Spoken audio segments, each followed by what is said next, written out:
Standing here in front of an Andreas Gursky image, which is gigantic, and the resolution's unbelievable. And nobody else makes images like this large.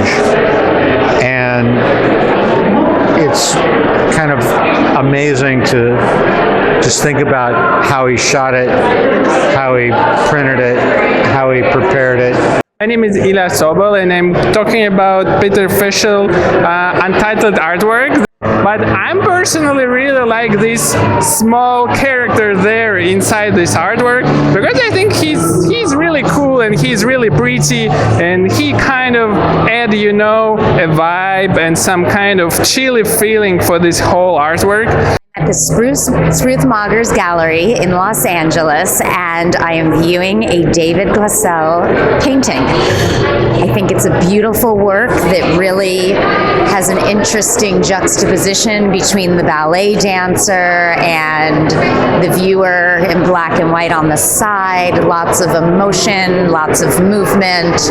I think it's wonderful. I'm watching the Arthur Jaffa video, and I think he has sorrow and sadness, and like something is weighing heavy on him, heavy on his mind, with a little bit of anxiety.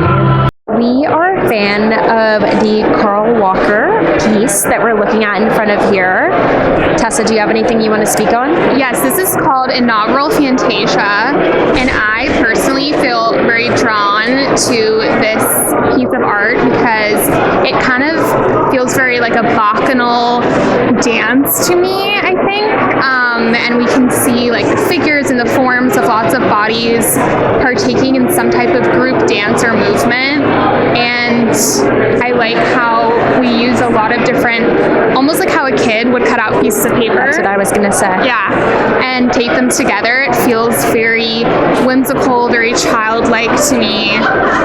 It also looks like it could be figure painting. Mm-hmm. It reminds me of, it doesn't seem as professional as you were saying. To me, it's more childlike because the art looks like it's finger painting and then cut out like something we would have done when we were kids. Yeah, totally. I totally think the same thing. Yeah, it's a lovely piece though here at Spru. So much beautiful art here. I love this piece. I love the gradient. I love the technical work of it.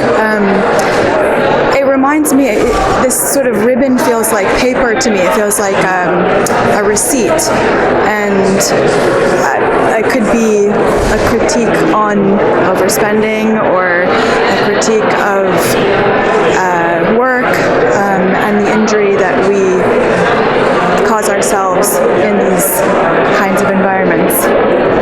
But there's just something very pleasing about how intricate it is, and how it's both kind of frilly and female, and then also this jarring word at the same time. I'm talking about George Condo. My first impression of this piece, it's very chaotic. There's a lot of frenetic energy to it.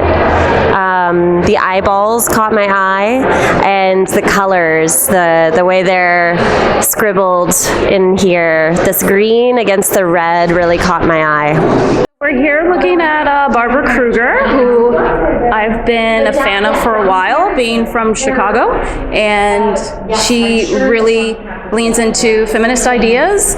But the funny thing about this piece is that it reminds me of a song by Olivia Dean because it says "Talk to Me." So yeah, that's why I was staring at it for so long. But yeah, go Barbara.